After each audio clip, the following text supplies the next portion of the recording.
have here the tic-tac-toe toilet paper holder. This is in the navy blue and the brown.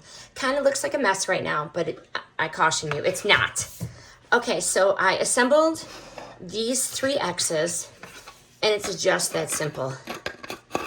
You just go like that. Okay, so to assemble the actual body of it, on the top, the first piece has the hooks, so make sure that is in the back so you can hang it up. And then all you do is lay the slats in between. So the middle slat, push it in, and then that final slat. Push that in. Now we're gonna stand it up. Actually, I'll lay it down so you can see it. And that is what it looks like. It is very, very cute. Gonna put the X's in it. Once you hang it on the wall and put stuff in it, it will definitely become more stable and more secure.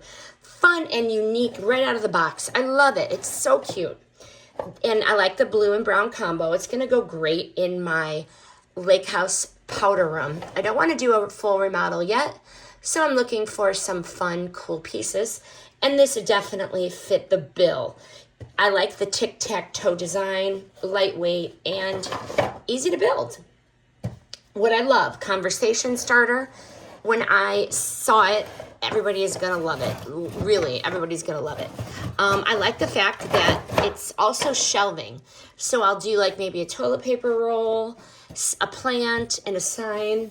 But would I buy again? Absolutely, for a guest bathroom or any space that can really use a little bit of charm and personality.